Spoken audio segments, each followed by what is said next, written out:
Welcome to Tech Talk, y'all.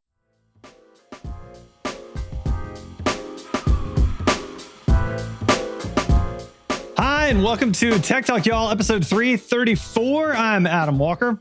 Hey, I'm Mickey Mellon. Good to be back. Yeah, good to have you back. Let's do another great show and get scolded by Sanjay for lack of security. So awesome. I think you have a great one to start us out with on that. So, oh my gosh, yeah, like there's so much to report. Like so much stuff came out this week. It's frightening. So yeah, let's just dive right in. So, ChatGPT will soon be able to see everything happening on your screen. This is related to the big ChatGPT 4.0, but not letter O, which is weird. Right. It's weird. Rollout as compared to Google's rollout, which we'll talk about in a minute. What are your thoughts on all the stuff? I love what they're doing with ChatGPT. I use it a good bit and stuff. I don't trust them though at all. Yeah. So I'm not sure I would like this thing. So I like when I can input stuff. I know they'll probably steal what I put in, but they'll give me good stuff back. But record everything I'm doing. I don't know about that. So what's interesting to me is there's a tech rec I made a while back that did this exact thing. It recorded. It looked at everything on your screen, recorded everything, and then it gave you a chance to sort of quote rewind and like go find that message or that text that was an email or Slack or Teams. And so somebody's already doing it, and it's been pretty well received. But I actually stopped using it specifically because I thought it was kind of creepy. Like I was like, I don't really want this thing logging everything I do on my screen and then recording it and then doing whatever with it later. So I tend to trust ChatGPT a little bit more than that app just because there's so much in the public view.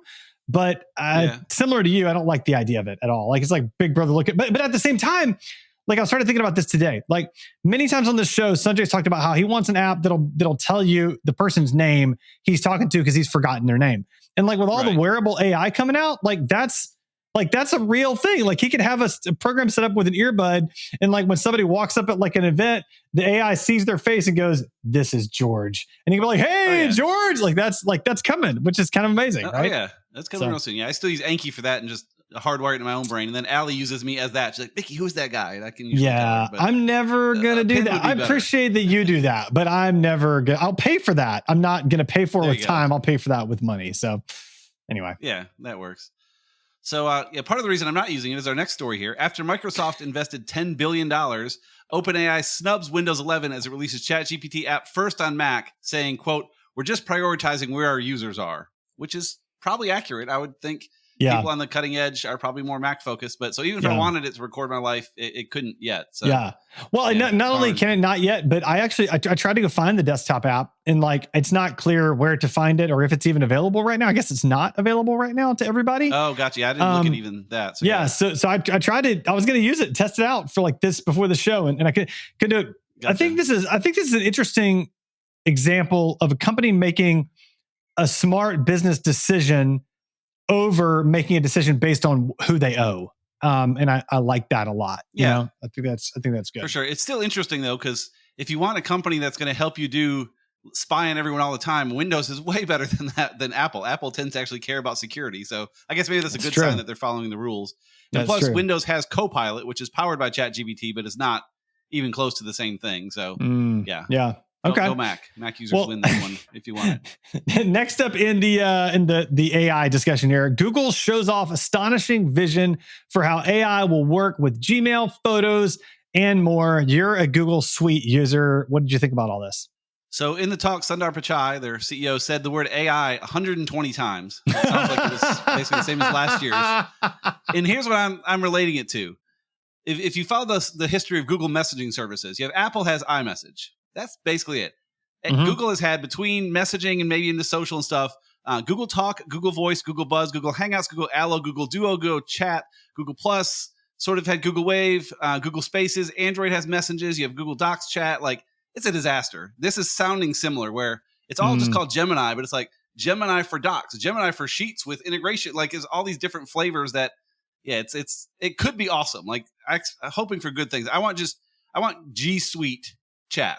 I want to say, look across my email, my calendars. Like, when did I last talk to Adam and how many designs did we promise him? I don't want to go into a doc and search for it. Like, and that's coming, I guess. But the other one I want to see too is Google Analytics. Because anyone that on the listening that's used Google Analytics 4 knows it's a disaster to try to use for the average human. But it seems like it'd be pretty easy to say, hey, analytics, how many visitors came to my site from Omaha last month on an iPhone? Like, Yeah. I don't know why they haven't done that. I think they want people to not use analytics as much as my hunch, but it seems like that would be an easy piece to add. So we'll see if that ever comes around. But yeah, that's right. That's right. All right. What's up next? The train has left the station. AI music platform at UDO is already spitting out 10 songs a second. So yeah, just for the quick math here, that's just shy of 1 million songs a day. So that's a couple. Even at 1 million a day, my guess is that there are almost zero that I would want to listen to on a regular basis. Like that's the thing, right? Like, is the quality really the same? I don't know that it is yet. It might get there, but I'm not sure that it is yet. So I don't know. It's not the same, but is the quality of 1 out of every 10,000 the same? And that's still 100 songs a day that are good quality. You know, yeah, that's true. That's true. Yeah, that's true. And of course, you know, I think you guys have covered before things with Spotify where people just keep re-uploading songs and stuff to try to get more views as new songs. Like they're gonna have to deal with people uploading this stuff all day long. And then the article gets into talking about how to fingerprint songs, you know, to test where they came from, which sure, UDO could do that, but there's going to be 100 other competitors tomorrow that can do the same thing. They're not going to want to fingerprint stuff, and you can't make them. I mean, legally you can, but you can't stop them. So the train has left the station is the beginning of this headline, and it's exactly right. So I mean, AI art across the board is becoming unbelievable. It really, I mean, like literal physical visual art, like audio art. I mean, all of it is becoming kind of any kind of art you want to talk about. Yeah, that's right. All right, last up in the AI section, illness took away her voice. AI created a replica she carries in her phone. So this is about a 21-year-old woman, and she lost the ability to speak or to speak. She lost the ability to speak sort of in her normal voice, I should say. She can still speak, but not quite in her normal way. Like a whisper almost. Yeah. And so she lost that ability. But I guess before she lost that ability, she was able to get voice recordings and then train AI with those. And she can type in a little message. And then it's her voice that comes out, and she can order at a fast food restaurant or do all kinds of things, like through the drive-thru, and do all kinds of things because now she's got the ability to speak through her phone, which is kind of amazing. Yeah, it's kind of the opposite of our last story. I mean, AI is going to do some arguably bad things with music and whatever, but this is a fantastic thing. I don't think you can make any argument that this is not awesome, you know, to be able to do this kind of thing for folks. Yeah, it is. I like it. So. Yeah, I like it a lot better than like the whole training your speaker with the voice of your dead grandparents so you can still talk to them after they're gone. Like, yes. I like it way better than that. So it's basically the same technology, but yes, this is a better use of it for sure. I know. Yeah. But all right, what do you got? All right, so next up, TikTok sues the U.S. government saying potential ban violates First Amendment. I mean, whose side are you on here? China or the U.S.? No. Oh, no. I've talked about this on the show. I struggle with this one. I think, I think it's going to be illegal for them to force TikTok to sell. I really do. I think I think if you zoom out and you look at the web as kind of a platform, a worldwide platform, and then you look at our ability as consumers to go onto that platform and use whatever apps we want and have free speech. I think that's the argument sort of they're going to make. And it's going to be really hard to combat that based on who owns it and theoretical what ifs. And it's hard to legislate based off of what ifs. You know what I'm saying? So I think they might have a leg to stand on. We'll see what happens. I mean, I'm no legal scholar. What do you think? I'm on their side. I mean, I think they shouldn't get banned just because it's a slippery slope. You're saying, okay, this is an app people have chosen to download and use, and it happens to be headquartered out of China. So therefore, we're going to block all traffic to China. Like, suddenly we have the Great Firewall of America too. Like, it's the only way to really fix this. This is a one-off, and there's probably 1,000 other apps that we should block for the very same reasons if that's legit. And it's at least, and those other apps are probably more nefarious. They're probably less scrutinized than TikTok is as well. Right. And the other thing too is like I mean, the main other country. I mean, I think there are several countries who do this, but the main other country that does this is China. Like they do that. Like that's why there's no Google in China. And it's like, do we really want to do what China? Are we taking a play from their playbook and running that in the US? That doesn't seem like a good idea to me. So I don't like it. No. So, and I don't love TikTok. I mean, there are concerns with it, but again, if you want to advocate for free speech, you have it. Like, I don't want people to go on the street and burn the American flag, but I totally support their right to do it. And that's kind of where I am here. Like, I don't like TikTok for some of that, but Yeah. I think they gotta let it go, but we'll see. It'll be super interesting to watch no matter what. So yeah, that's right.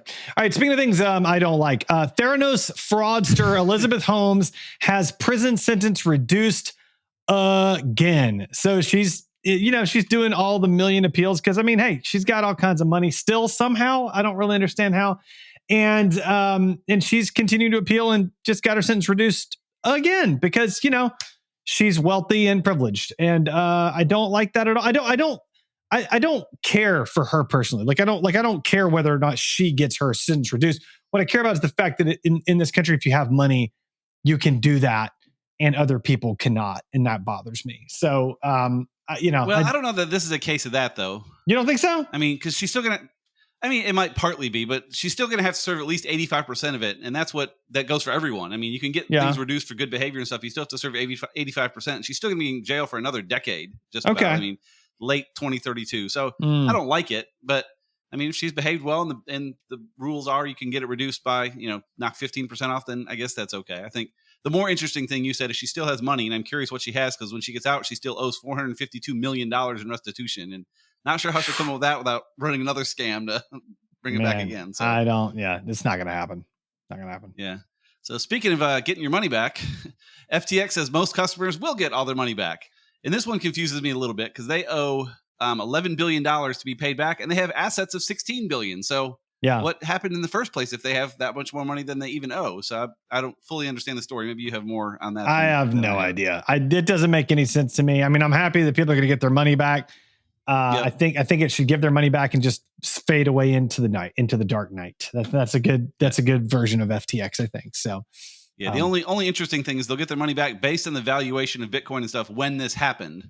So a lot of people, they've seen Bitcoin's gone back up in recent times, and they won't get that money back. They'll get the money back for what it was worth before. Yeah, but I see that. Still, okay. I mean, they're getting it back, which I think people probably thought they were out all of it potentially. Now they're getting pretty much all of it back. So yeah, if that's I was great. an FTX customer, I'd still consider it a win. Yeah. Well, speaking of things we should not consider a win, X, formerly Twitter, of course, is now treats the term cisgender as a slur. So I've got a lot to say about this one. So let me dive in for a moment. So first of all, go for it. I'm going to propose. Sanjay's going to listen to this. So Sanjay, I'm speaking to an audience of one here. Sanjay, I know you don't want to call it X. Here's what I'm going to propose. I think we should always call it X now because Twitter was amazing. X is awful. Okay, so that's the delineation for me. I'm calling it X from now on because because it's dead to me. All right. So number one, there's that. Number two, they're going to treat the term cisgender as a slur. Cisgender just meaning that you identify as the gender that you were at birth. I mean, it's just a term. It's just a definition. I don't understand why that would be a slur in any capacity. It doesn't make any sense to me. It seems like they're just asking for bad press. Like that's really what this feels like. Like we haven't been in the news lately. What's something we can do to stir the pot, everybody? Got any ideas? Here's one. I mean, that's what it feels like to me. Am I wrong? Like, what do you? That's basically it. Yeah. Their quote is they'll say, this post contains language that may be considered a slur by X and could be used in a harmful manner in violation of our rules. To say that I identify as male because I was born as a male. Yeah, I mean, I feel like the likelihood of that being an actual slur is just so low. I don't know why you would ever put this out into the world. Like, it just doesn't make any sense to me at all. So, yeah, this kind of goes back to the TikTok thing, though. I support X's right to do what they want on their platform, but I also think they're idiots for doing it. So, and I won't go there. So, but I mean, kind of similar to this next article about, they can do what they want, even though people might not like it. You want to share that one with us? Yeah, so Apple faces backlash for destructive iPad ad featuring machine crushing books and instruments. So, I thought it was a smart ad, but I can see why people were upset with it.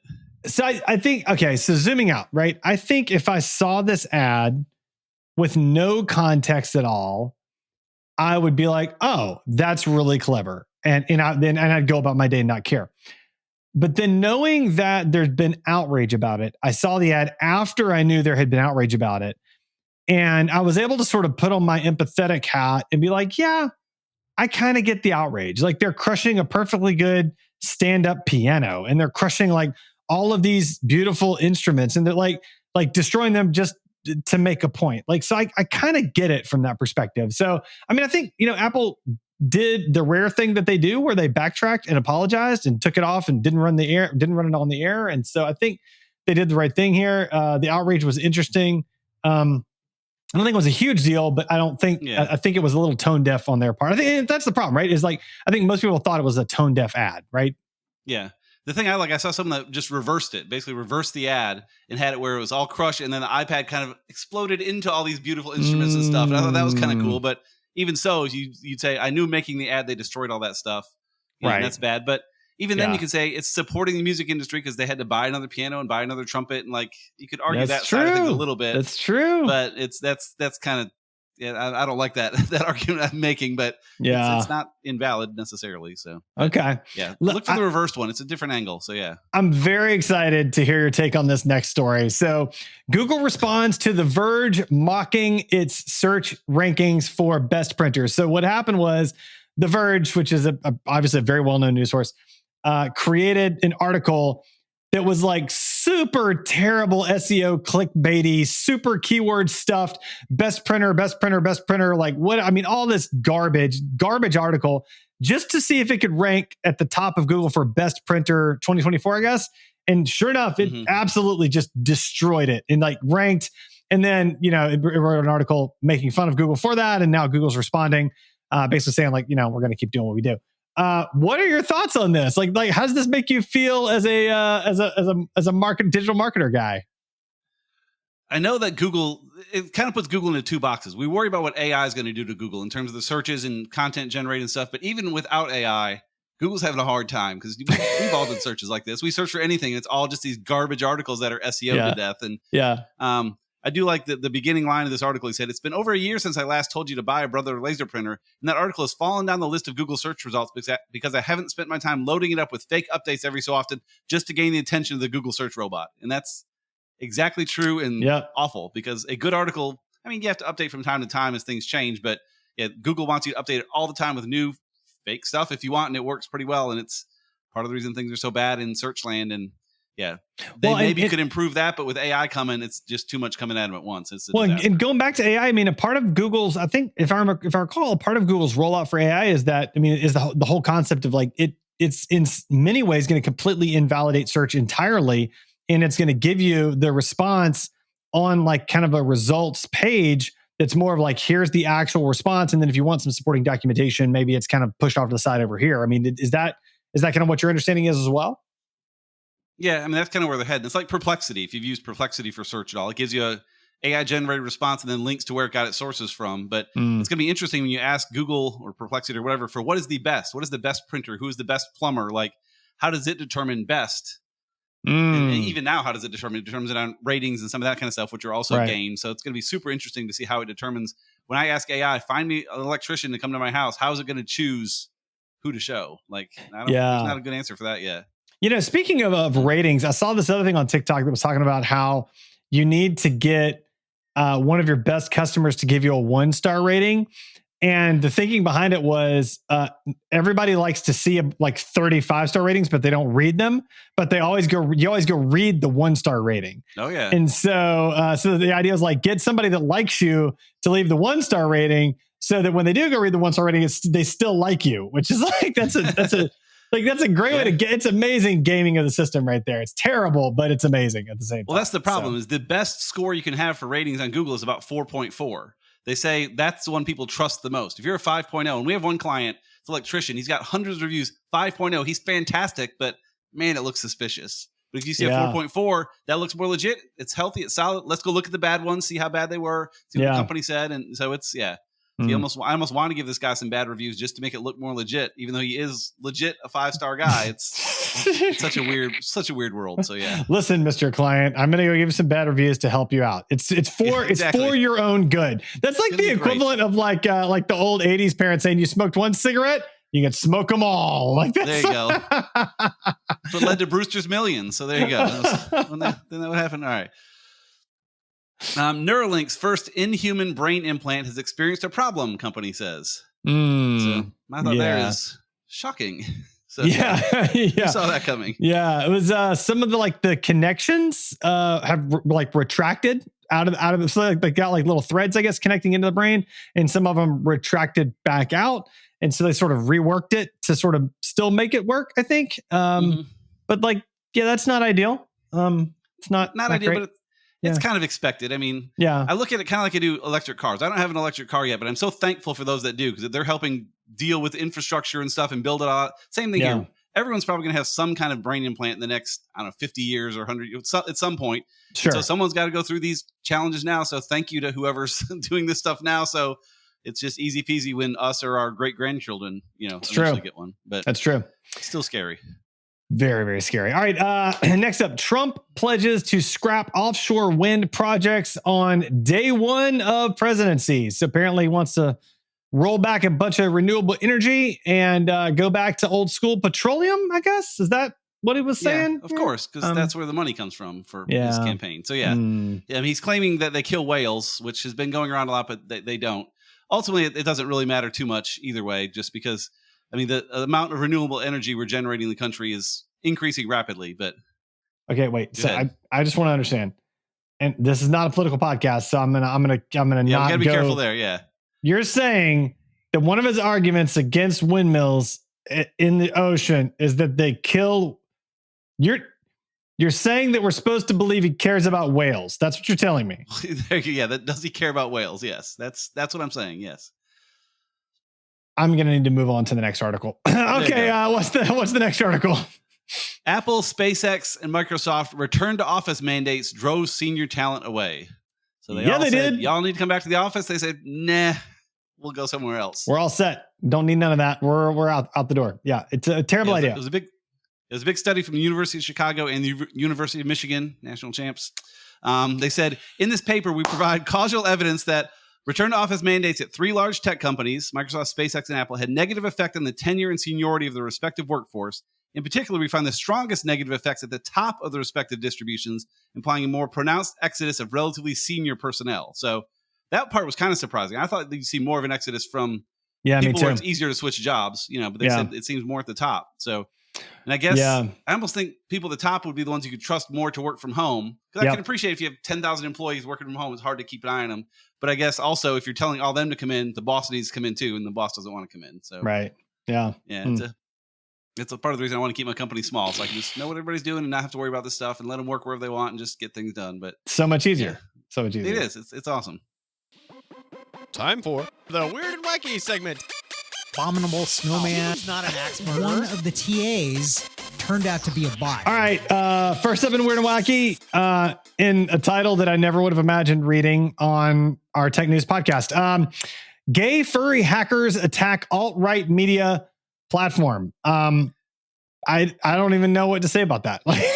Well, I added this to the list because you're always looking for a good title for your episode. I think you might pull something out of this. So something with gay furry hackers. I don't know, but this is the SiegeSec group of hackers infiltrated Real America's Voice. Real America's Voice being very anti-trans LGBTQ rights, and of course, SiegeSec is pro that. So they said, we'll go hack them to sort of get our way, and they did. And and I should mention that they self-identified as gay furry hackers, by the way. Like this is not something that we're putting on them. This is what that's how they self-identified.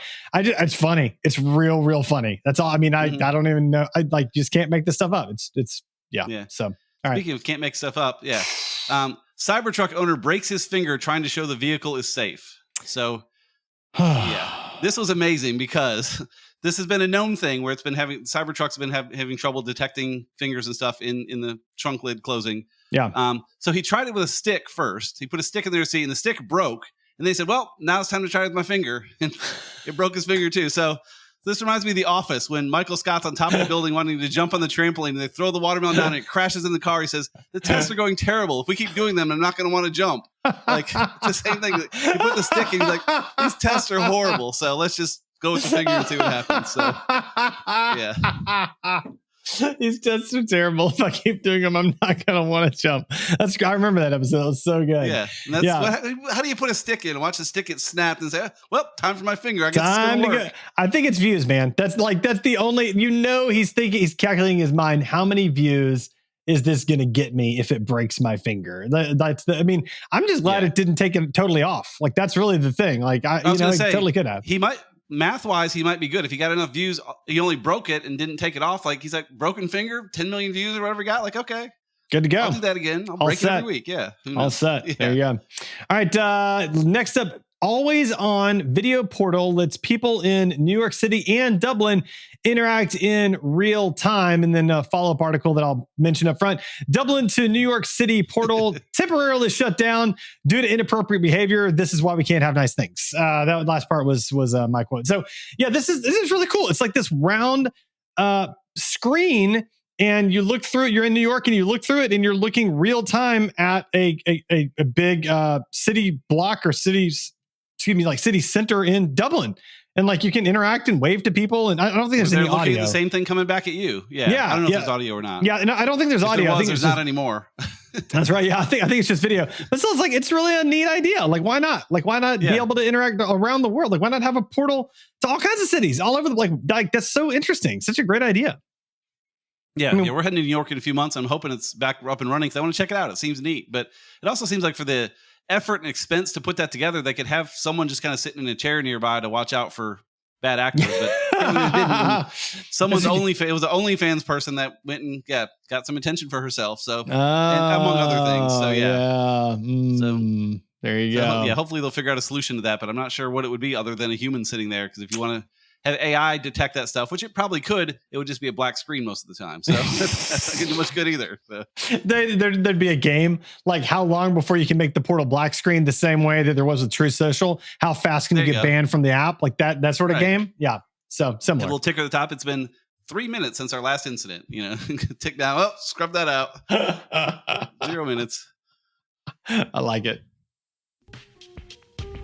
Tech wreck, time to get your tech wreck. Tech wreck. Chicky. Tech wreck. Time to get your tech wreck. All right, Mickey, it's tech wreck time. What do you have for us this time? So I think I talked before one of the previous ones about Readwise, the Readwise reader, which is fantastic. It's kind of, it has an RSS reader and it's kind of like, some of those. They have another one. They have another one just called Readwise, their main Readwise app, which has a thing called the Daily Review, which is fantastic. It pulls in, you hook it up, it pulls in quotes from Kindle. So anything I highlight on Kindle pulls into the Readwise reader, or the other again, they get confused with their name, into Readwise. Yeah. And then I can say, I want to do a daily review. It's like, cool. It'll give me 10 quotes. It'll just show me one of the quotes I highlighted, and I can just read it just to refresh myself and say, you want to keep it, show it again later, or delete it? Because some I'll highlight things just for my own notes, and I'm like, I don't want to see that over and over. But most of them, I'm like, oh yeah, cool. That was a neat idea. Let me remember that, and just kind of something to do when you're bored in the store instead of doom scrolling on Facebook or whatever. You can kind of go through highlights you think highlighted before and just kind of remember like, oh yeah, that's a neat concept. And just to keep things fresh in your brain and again, resurface those. Because my biggest problem is I read things and then highlight them and even write about them and then forget about them. So this is a way just to kind of keep them bubbling up from years past. So cool. I tried Readwise probably when it first came out like a year or two ago. And I think it was right about the time you started trying it. And my problem was that like it integrates with your Kindle highlights, right? Okay. So there's a huge portion of my adulthood where I was reading a very different type of Kindle books that I don't want highlights from. Like I don't have any interest in highlights from those books. And I found it cumbersome to get those out of there. And so it kept resurfacing them over and over again. I'm like, I don't care about this. Stop showing me this. And so finally I was like, you know what? It's just too, I can't deal with this anymore. I'm done. I don't need this anymore. And so I just quit the whole thing because of that. Now, did you have that problem? Were you able to fix that problem? Like, is it just, I just didn't overcome it or what? I didn't really have that problem. I certainly do decline a lot and say, that's a neat quote, but don't show me that again. But yeah, I didn't have that many like whole books in there. It was more just individual quotes where like, I say that because I wanted, he mentioned another book and I highlighted it. So I go find that other book. Like I don't need to keep seeing the reference to that, So I remove, I don't know, a quarter of them that I see, but most of them say, yeah, cool. Okay, that's neat. I'll try to stew on each one for a few seconds just to think rather than just like get through it today, but which I do sometimes, which is less helpful. But yeah, I find it helpful. But yeah, that's a valid point. If you've highlighted in Kindle for years, it could be problematic. Yeah, very. But if you had done it every day, if you'd reviewed the 10 highlights every day for the last year, you would have cleaned them all out by now. So God, that's a lot of time. It would have been painful getting there. That's a lot of time. It is. Yeah. So yeah, but what do you do when you're standing in line at the doctor's office now? Anyhow, what are you doing there?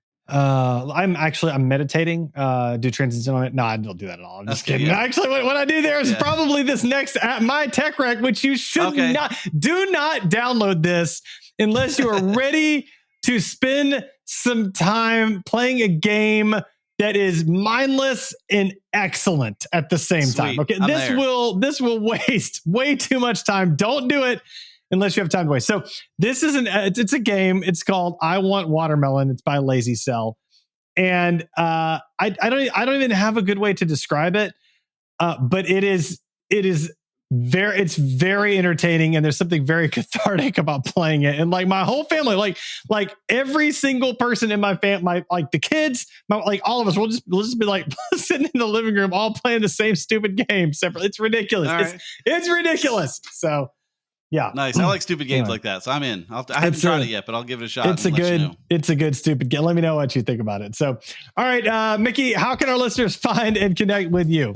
Best way is mickmel.com, mickmel.com. It's got links to socials, and I blog there daily and share other random stuff. So, yeah, check that out. I like it. How about you? Find me at adamjwalker.com. It's got all my stuff. But like I said before on this, Jumpin' Walker. If you haven't checked out Mickey's stuff, get on his daily email. He has a blog post every day. It's fantastic. You're not going to regret it. Appreciate that. So, all right, thanks for joining us today, Mickey. Appreciate you, man. Yeah, anytime. Good to see you. Doo, doo, doo.